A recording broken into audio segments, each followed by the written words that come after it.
Mă numesc Petriș Cristina, sunt din Oradea și am 18 ani și în momentele care urmează aș dori să vă povestesc o faptă reală care mi s-a întâmplat în vara anului 1995, mai precis într-o tabără organizată de către Biserica Greco-Catolică în Valea Drăganului. Totul s-a petrecut normal până în penultima zi din tabără, când m-am dus cu copiii ca într-o excursie. Și fiind târziu, eram cam pe, cum să zic eu, nici deal, dar nici munte, un fel de colină mai înaltă. Și în momentul când am vrut să cobor, am zis că, așa cum să zic, am făcut picioarele de sub mine. Și nu m-a mirat faptul ăsta pentru că eu fiind de aici, din zona muntelui, am fost mult prin munți și nu mi s-a întâmplat așa cum să zic, dintr-o neglijență sau nu știu cum să-i spun, să cad. Dar n-a fost o cădere obișnuită. Eu eram îmbrăcată în pantaloni scurți și în tricou și la un moment dat, deci am venit așa, mi-a alunecat picioarele de sub mine și am căzut, m-a rostogolit. Pe marginea drumului erau niște colegi de-ai mei și ei au venit, au început să strige: Cristina, e murit, Cristina, ce puțin, te simți bine? Și eu așa am început să râd, așa de bine mă simțeam și zice: mă, tu nu ești normal, zice, nu, zice, ne faci aici, o să ne speriem. Zic, așa am simțit cum mă ia două mâini în brațe și mă pune jos.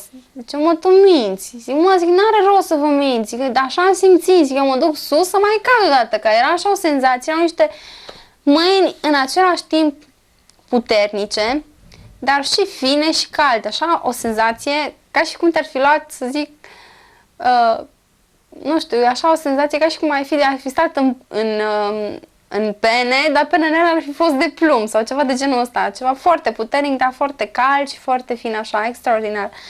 Și culmea era că nici nu eram zgâriată și eu că doar am căzut de pe stâng, că erau pietriși pe jos, deci nu aveam cum să nu mă julesc sau să nu mă rănesc. Dar cam de la ce înălțime ați căzut? Cam 2 sau 3 metri, deci înălțimea. Și i-am rugat pe colegi, haide, uitați-vă și voi, nu m-am lovit, nu zgâriată, n-am nimica. Și s-au uitat și colegii și n-aveam nimica. M-am simțit bine, deci nu m-a durut nimic, ca să zic că mi-a fost rău sau așa. Și ne-am întors în tabără. Și aveam o cameră cu 10 fete, 10 sau 12, cam așa erau. Și lângă tabăra noastră era un râu. Și eu de obicei mergeam să mă rog la râul respectiv, lângă râul de lângă tabără. Și seara, deci, m-am dus să-mi spun rugăciunile și la un moment dat, una dintre sorele care organizase tabăra și care era cu noi, avea obiceiul să fluiere într-un fluier, ca să știm că trebuie să ne adunăm la camere. Deci am auzit-o că ne cheamă și zic, noi trebuie să merg, ca nu cumva, zic, să înceapă să facă fetele iar gălăgie, că se supăra pe noi sora Giovannina, o chema și zic, dacă iar fac gălăgie, iar o să ne certe. M-am simțit perfect, adică nu să zic că mă simt rău sau că am stare de amețiară sau ceva de genul ăsta. Și deci la un moment dat, deci m-am ridicat, am vrut să vin și la un moment dat am simțit, cum să zic, că totul devine negru, nu mai vedeam nimica, în fața mea era totul negru, deci nu mai distingeam ce e în jurul meu și așa ca și cum ar fi părăsit toate puterile, picioarele mele erau deci nu aveam putere în picioare. Și am simțit, cum să zic, ca și cum în momentul când am simțit că mi se moaie așa picioarele, că nu mai am putere în ele, am simțit că pur și simplu mă prăbușesc la pământ.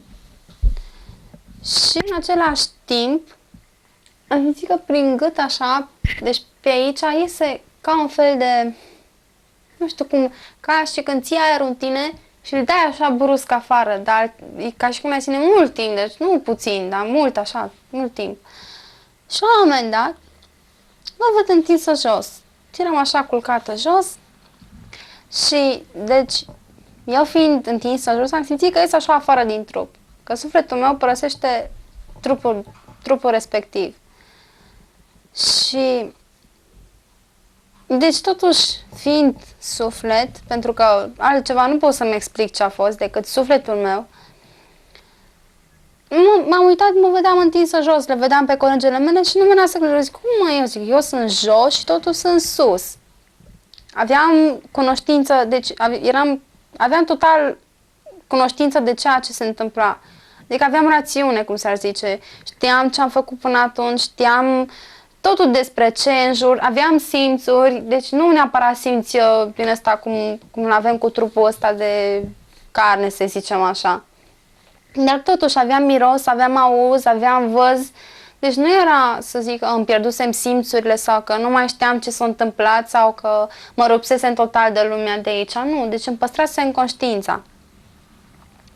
Și am văzut pe ele și zic, mă duc să le spun că eu sunt aici. Ce mă zgâlțeau acolo jos și eu nu răspundeam nimic. Și mă duc și în momentul când să pun mâna pe ea, n-am reușit să pun mâna pentru că a intrat înăuntru ei. Adică, cum să zic, nu mai aveam, cum să zic eu, nu mai puteam să pun mâna pe ea, pentru că intra înăuntru ei. Deci era un alt fel de trup care reușea să penetreze trupul ăsta de carne. Deci era un fel de, nu știu cum să explic, erau alte proprietăți pe care le avea trupul ăsta. Era un lucru care nu mi-l pot explica foarte bine. Vorbiți acum de trupul spiritual în care vă aflați? De trupul spiritual, da. Deci despre acela vorbeam. Și am rămas surprinsă, zic, cum intră mâna mea prin trupul ei și vroiam să o trag, să o țin. Măi, sunt aici, nu vedeți că sunt aici? Ce căutați să vă uitați la trupul ăla meu? Și mă uit și eu și la un moment dat îmi căutam picioarele, să văd unde sunt picioarele. Și deci nu mai aveam așa să zic că erau picioare sau ceva de genul ăsta. Eram toată albă, cu foarte multă lumină și nici degete, să zic așa, că aveam și, să zic, mă, ăsta e un deget, ăsta e al doilea, al treilea, al patrulea. Și era tot așa o lumină, foarte multă lumină. Simțeai, de exemplu, dacă puneam așa, să ating degetul mic, îl simțeam că e acolo, dar nu puteam să-l văd că e acolo, pentru că era foarte multă lumină. Și atunci am uit și am vrut să mă pun cu picioarele pe pământ, dar n-am putut. Deci stăteam la o distanță de pământ, cam așa eram la distanță de pământ. Deci dacă mă puneam, e ca și cum ai fi pus o minge și ar fi sărit în sus. Deci nu mai aveam, să zic, gravitate, cum e numită.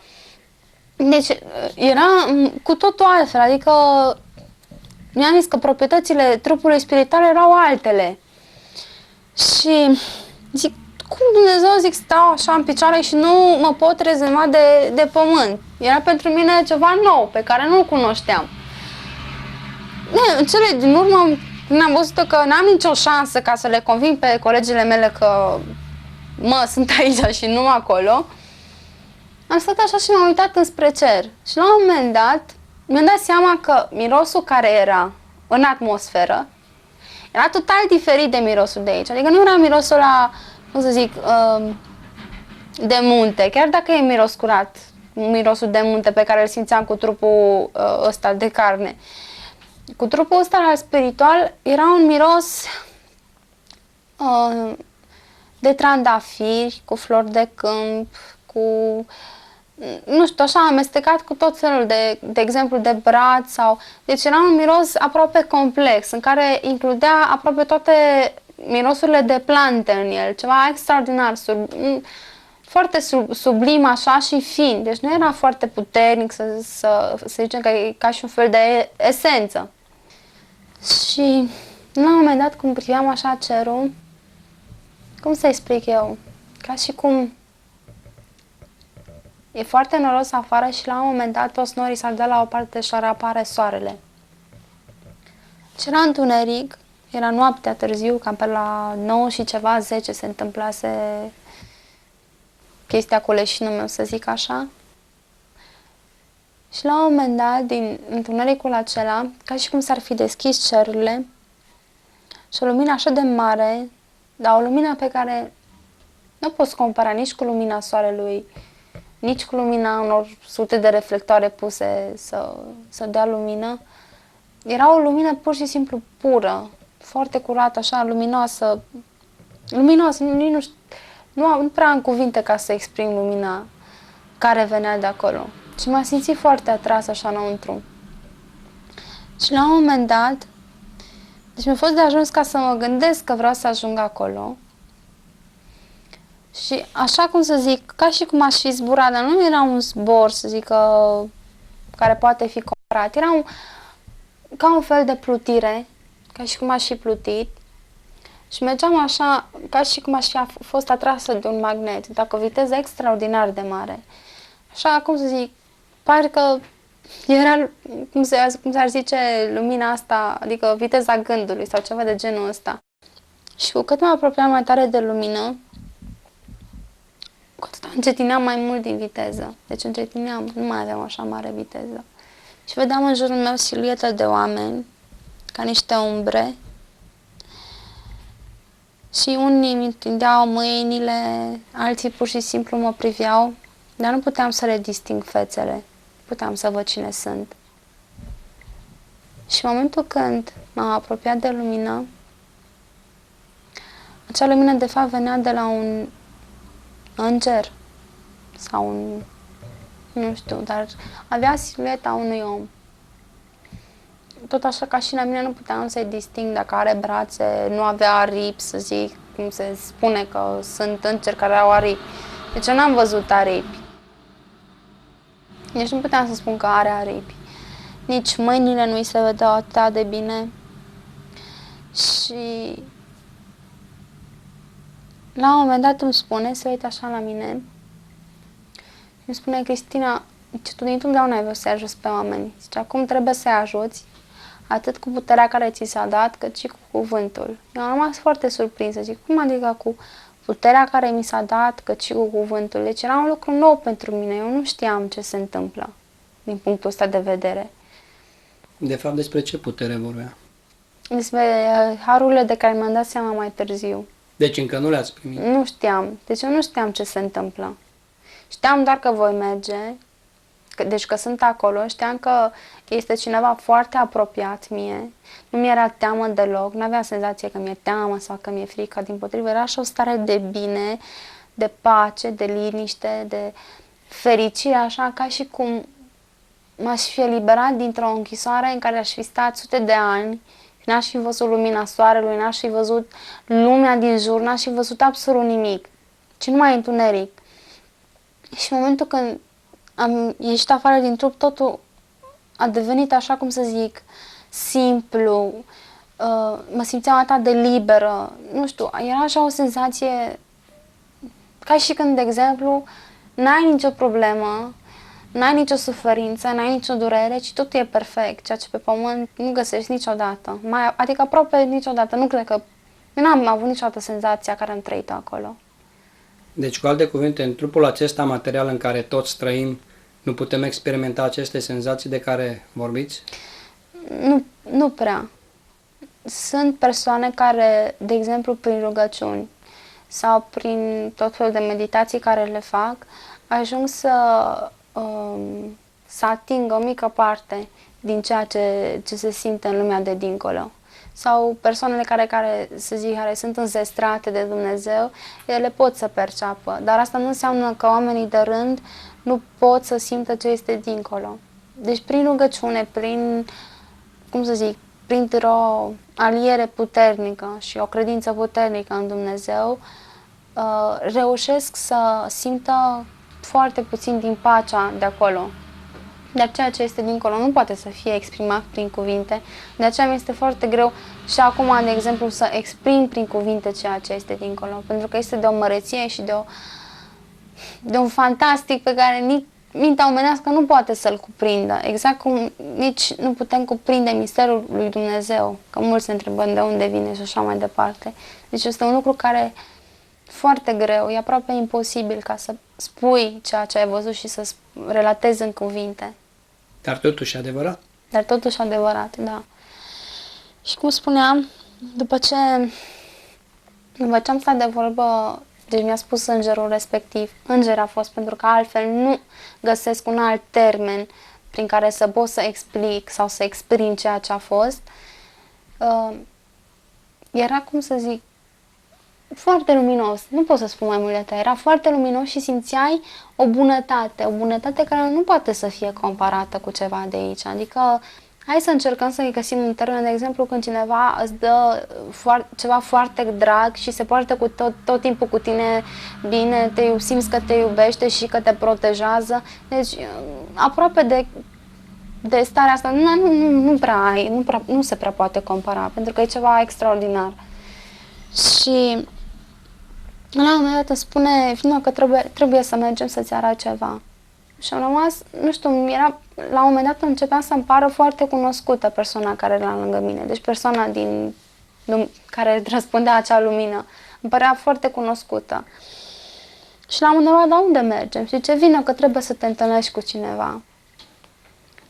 Și m-am dus, era o grădină, dar nu o grădină cum e la noi. Îi spun așa, deci tot ceea ce explic și cum mă exprim sunt niște cuvinte pe care le folosesc ca cei care vor asculta caseta să înțeleagă.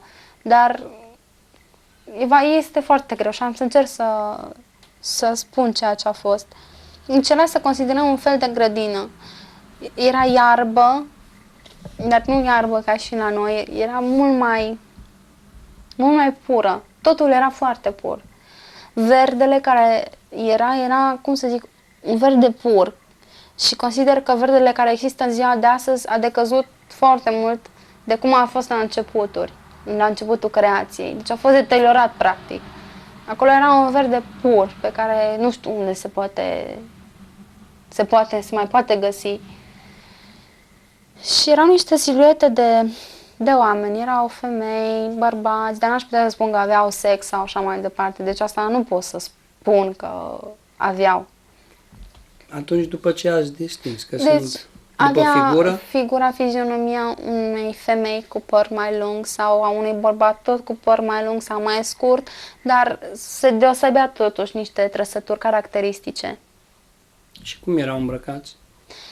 Erau îmbrăcați în alb, toți erau de acolo, pe care eu i-am văzut în acea grădină, toți erau în alb. Erau și copii, dar nu foarte mulți. Deci n-am văzut foarte mulți copii. Și poate că erau mai mulți, dar eu nu i-am văzut pe toți. După ce am văzut grădina asta, la un moment dat, sub un copac, nu era un copac foarte înalt, stătea un om și îngerul zice, acum trebuie să mergi să vorbești cu el. Și în momentul când m-am apropiat de el, așa am simțit că, nu știu, că tot sufletul mi se umple așa de iubire, să zic. Nu era o iubire așa pământeană, era un fel ca un fel de iubire a unui tată pentru copii. Pentru copiii lui, dar era o iubire din aia, cum să zic, aproape totală. Și în momentul când m-am apropiat, era un bărbat, mă privea, s-a uitat la mine și îmi zice să nu-ți fie teamă pentru că tot timpul o să fiu cu tine și să mergi în continuare să faci ceea ce trebuie să faci. Și m-a privit așa în ochii sufletului și am simțit că cunoaște absolut totul despre mine. Parcă mă știa dintotdeauna. Cine credeți că ar fi această persoană? Nu era îngerul, de fapt, care vă însoțea, nu? Deci nu simțeam nici că ar fi fost, să zic, Iisus, nici că ar fi fost Tatăl, nici că ar fi fost, să zic, Spiritul Sfânt sau Duhul Sfânt. Dar totuși era ca un fel de înger mai mare sau un arhanghel sau nu pot să-mi dau seama ce. Și după vizita asta în grădină, din grădină am ieșit, așa cum să zic, ca și într-o lumină mare și la un moment dat am trecut dincolo de această lumină. Deci era ca un fel de interfază sau nu pot să-mi explic cum. și am intrat ca într-un fel de oraș, dar nu pot să zic că era oraș cu blocuri sau cu case. Mai degrabă era ca într-un, să zicem, ca într-un apartament, ca într-un bloc mare cu garsoniere, dar nu erau pereți sau să zici că ăsta e blocul și aici sunt garsonierele sau apartamentele sau nu știu cum să spun, dar așa se asemăna. Era un culoar lung, pe de o parte și de alta erau uși. Pe partea stângă erau niște uși întunecate negre. Pe partea dreaptă erau niște uși albe, dar albe, ca zăpada, dar nu știu, foarte albe, luminoase, așa extraordinar. Și m-am uitat și m-am întrebat, da, ce sunt ușile astea, ce reprezintă? Și aici vin sufletele care vin după moarte. Și dar înainte de asta, uite, acum mi-aduc aminte, chiar acum mi-aduc aminte că am intrat ca într-un fel de atelier. Și erau niște suflete acolo, nu erau îngeri, dar tot așa luminoase și parcă lucrau ca la un fel de război sau nu știu cum să-i zic, dar nu era o mașinărie. Dar ca un fel de război, de exemplu, de țară la care se coase. Război de țesut? Da. Și făceau parcă niște haine. Și erau așa de bucuroase și au vrut să-mi arate. Deci ele erau așa bucuroase că sunt acolo și că văd ce fac ele. Și la un moment dat, una dintre ele vine și mă întreabă, îți place ce am făcut? Și am zis, da, zic că îmi place, dar pentru cine sunt? Ce sunt astea? Și îmi spune, astea sunt pentru sufletele care vin de pe pământ ca să le îmbrace. Și culmea era că la un moment dat, deci cum țineam, era ca un fel de robă, nu știu cum să-i zic.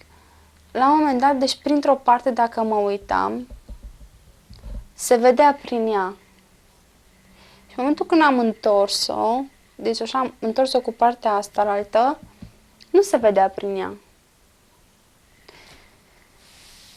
Și era foarte albă și asta și așa fină, foarte fină și luminoasă așa ca și sclipicioasă așa ca niște steluțe pe ea, dar nu știu cum să exprim.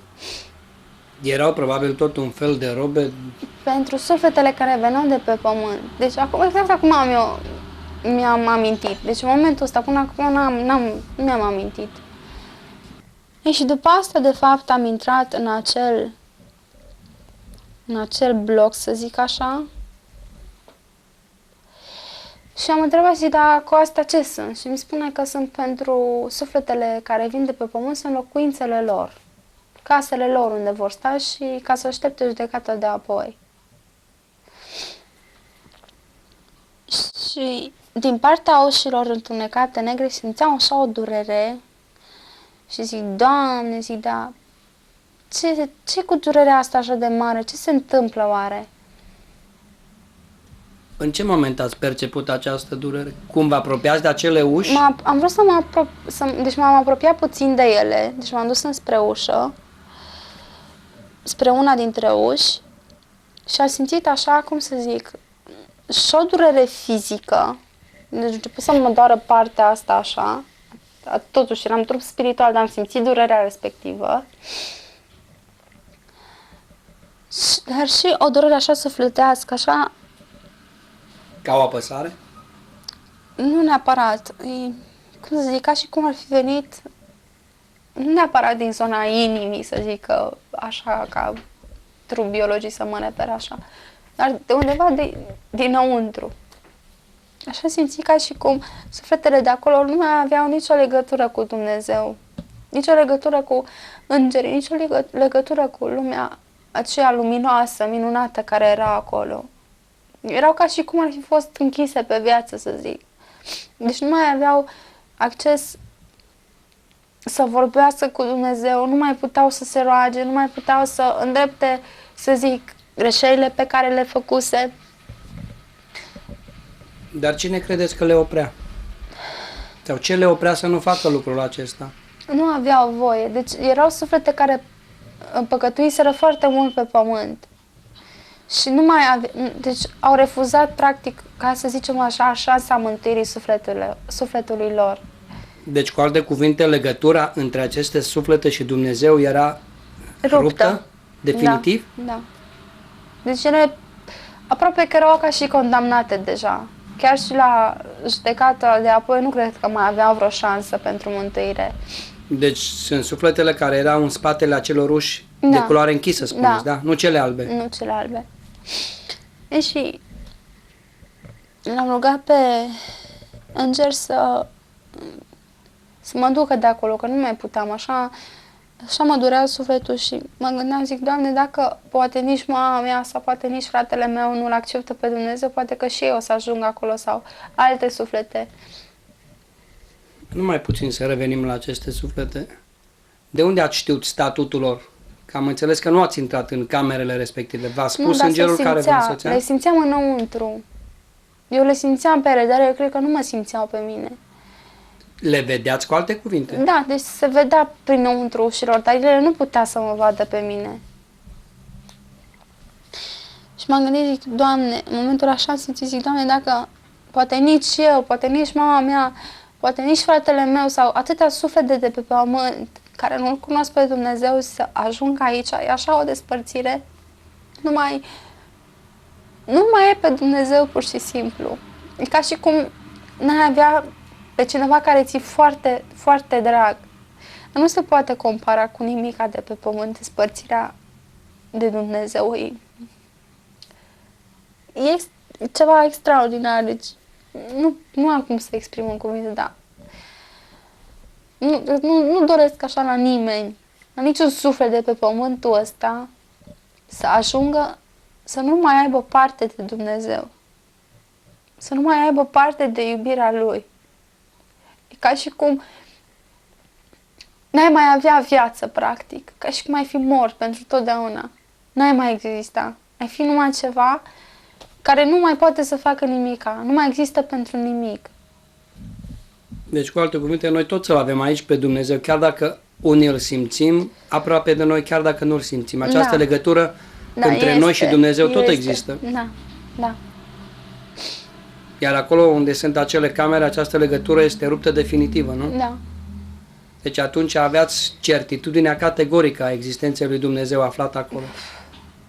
Nu se poate spune că nu sau că... Nu, deci era clar Dumnezeu acolo.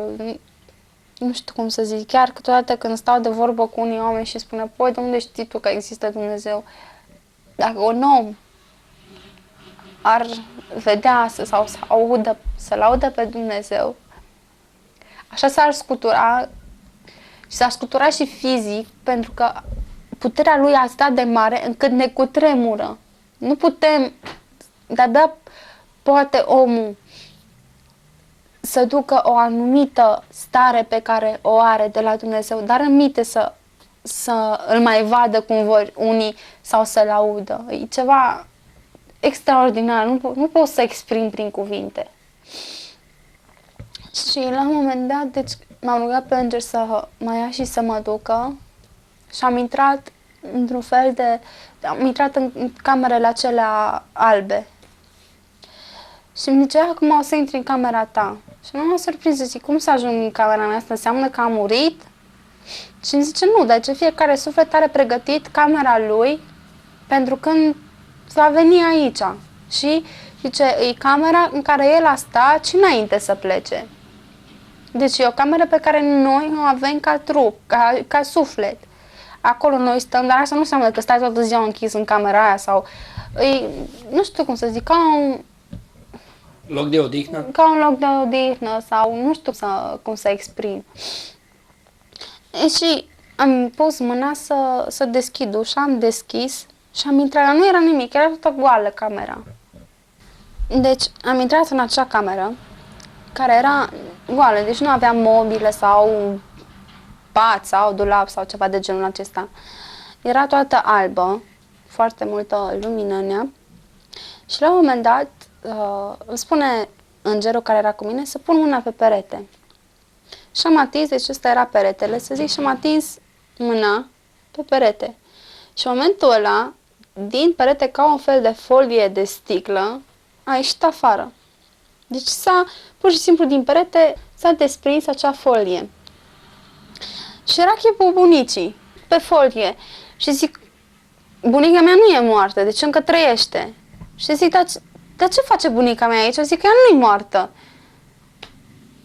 Și îmi zice, păi, zice, ea face parte din arborele tău genealogic, să zicem. Așa încerc să exprim, dar practic neamul meu, cum e neamul lui Israel, neamul așa mai departe, da? Și nu m-am uitat, am știut când s-a născut, cine e mama ei, cine e tatăl ei, când o să moară, ce o să se întâmple cu ea, ce o să mai fie mai departe. Am rămas așa surprinsă și îmi zice, atinge iarăși peretele. Iar am atins peretele, tot așa s-a desprins acea folie din perete, din lumină. Erau așezate așa una lângă alta, deci una lângă alta erau așezate. Dar cum era, deci în momentul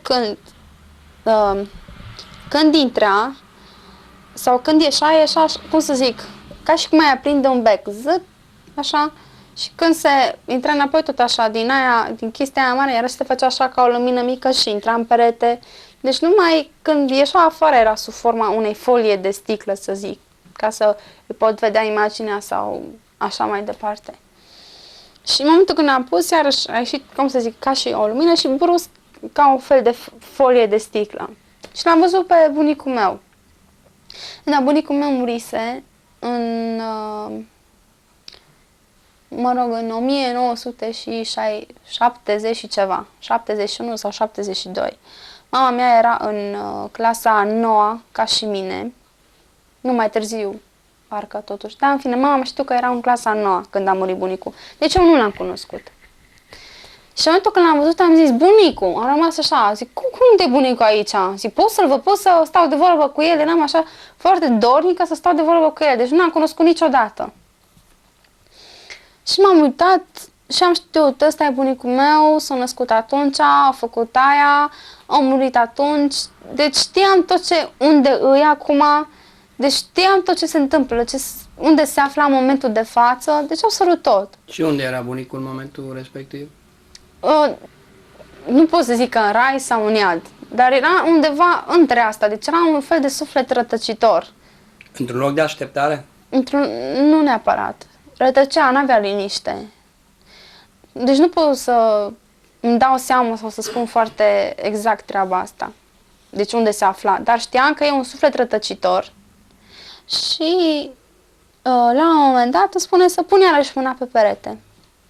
Atunci am pus mâna și a ieșit tot acea folie de sticlă și m-am văzut pe mine și am rămas așa, zic, uite, aia eu, zic, dar ce fac acolo? Zic, cum adică eu sunt aici și totuși sunt acolo în sticla aia? Am rămas așa surprins și zic, deja eram în 3 locuri, practic. Eram jos pe pământ, eram ca și trup spiritual și eram și în folia de sticlă. Și nu puteam să-mi explic, zic, cum sunt în folia de sticlă, sunt și aici și acolo. Dar sub ce formă erați în folia de sticlă? Deci vedeam imaginea mea, chipul meu.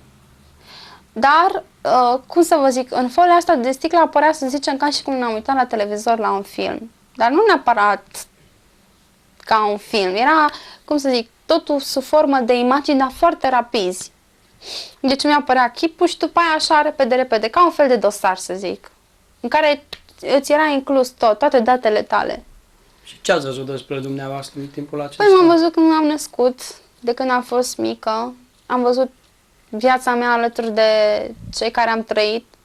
Deci de la prima mea zi de naștere, să zic, cu toate că eram de mult mai înainte. Dar pornesc de aici. Și am văzut deci toată copilăria mea până în momentul în care am pățit acest leșin. Și după aceasta am ieșit afară din camera respectivă, camera aceea de lumină,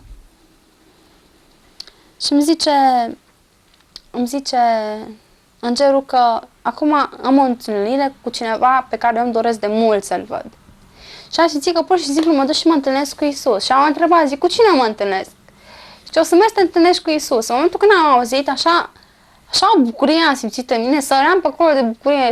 Eu sunt și mai zvăpăiată așa din film, adică, nu știu, sunt bucuroasă, îmi place așa mult viața și îmi place să mă bucur de ea, să glumesc, și așa de mult, așa tot așa, cum să zic, așa am simțit o bucurie, zic, eu am dus să-L văd pe Iisus, ce bine, am început să zbor, deci să plutesc, practic, și așa de tare zburam că țineam pe înger de mână, pe îngerul care era cu mine, îl țineam de mână și trăgeam, eu nu mai puteam așa, cum să zic, ca și cum aș fi zăjnit așa dintr-o dată și nu mai puteam, abia așteptam să-L văd.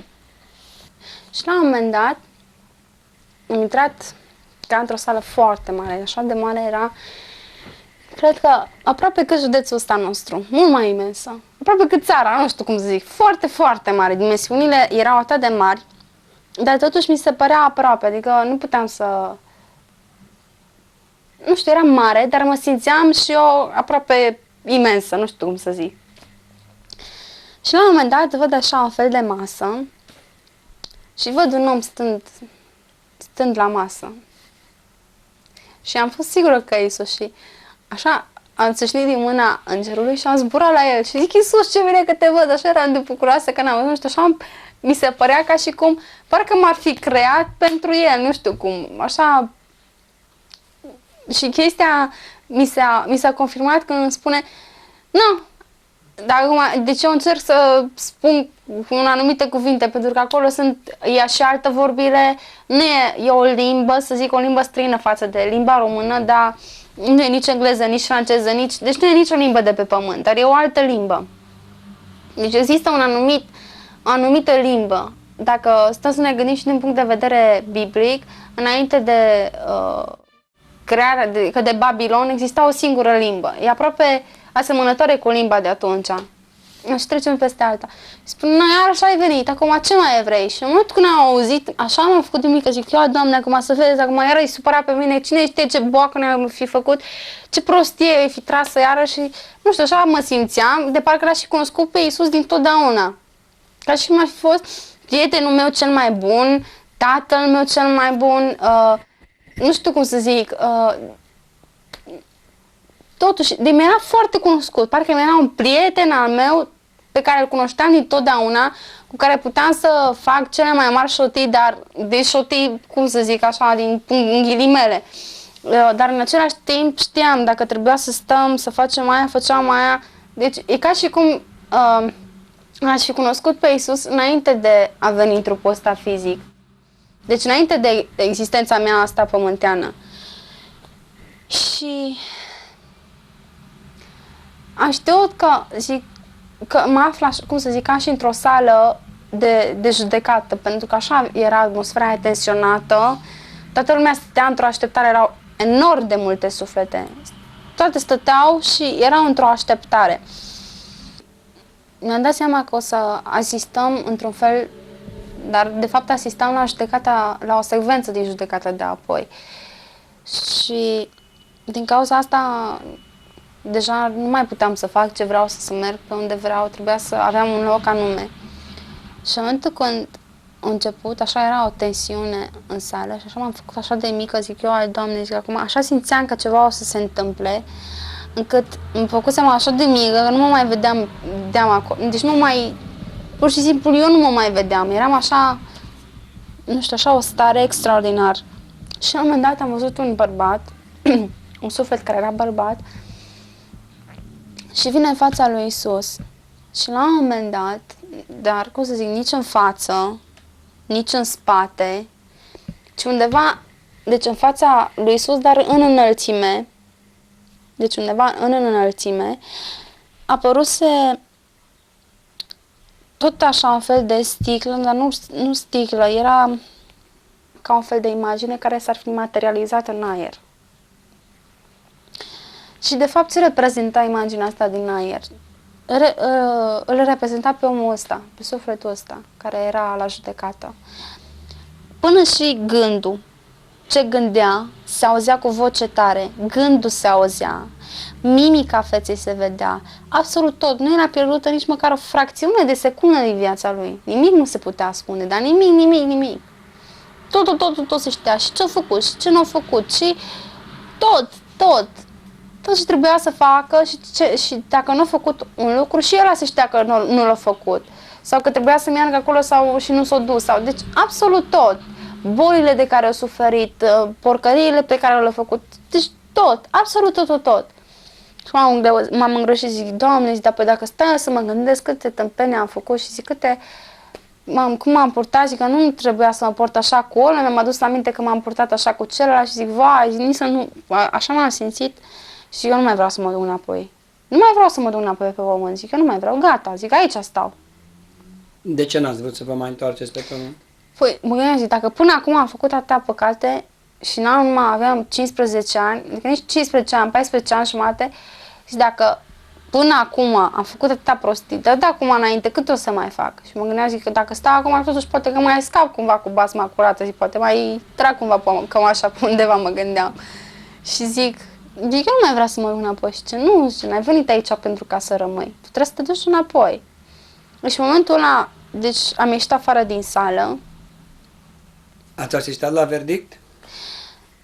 Da, deci totuși pe lângă toate relele pe care le făcuse, a avut momente în care l-a acceptat pe Dumnezeu în viața lui, deci, cum să zic, se întorsese la Dumnezeu și l-a acceptat ca stăpân al său în anumite momente din viață. După aia și s-a abătut și în cele din urmă, chiar pe, așa a fost cazul acestui om, chiar pe patul de moarte, să zic, l-a acceptat pe Dumnezeu și a spus că, deci așa au fost și ultimele lui cuvinte, Doamne, las sufletul în mâinile tale.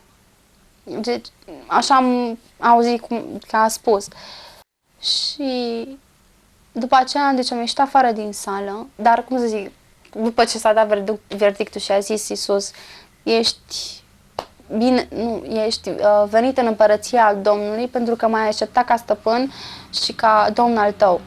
În momentul așa a fost o bucurie, toate sufletele, așa, cum să zic, mai că hai să comparăm ca și când e un meci câștigat și toată lumea așa aruncă părălinile în sus, să zic. Dar nu era așa, era totuși o stare din aia de euforie, de bucurie, toată lumea cântece extraordinare. Deci nu pot să spun ce fel de cântece, că nu am auzit aici pe pământ niciodată.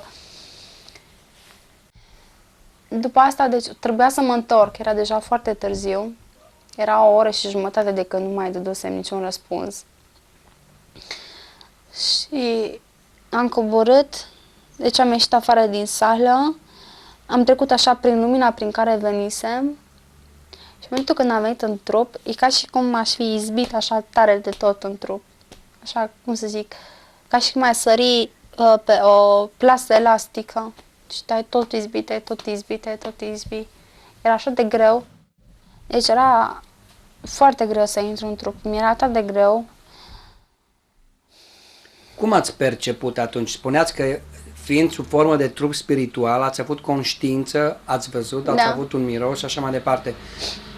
Cum ați perceput această intrare în trup? Era ceva vizibil? Ați intrat printr-un anumit loc sau cum ați intrat în trup? Deci eram întinsă într-un pat de acum, pentru că am văzut când fetele m-au dus în pat. Deci am văzut tot ce se întâmpla cu trupul meu jos.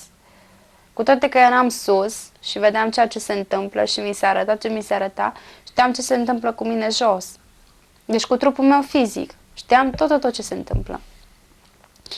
Și mă duseseră într-o cameră, m-au întins în pat și dăduseră telefon la salvare în Muhiedin și stăteam. Deci stăteam așa întinsă.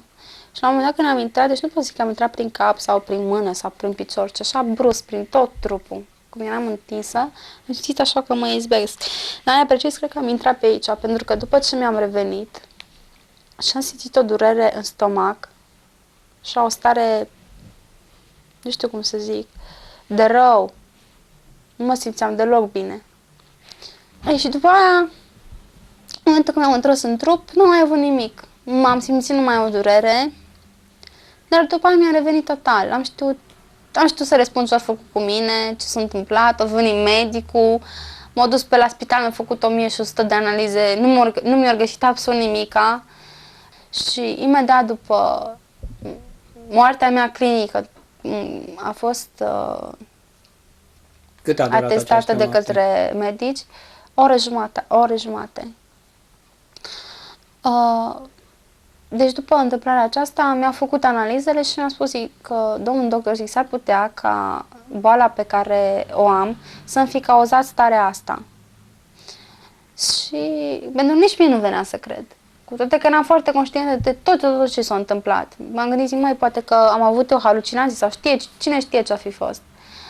Și mi-a făcut și nu mai aveam absolut nimic la inimă. Adică nu mai venit, respiram perfect, aveam tot pulsul, aveam și pulsul neregulat.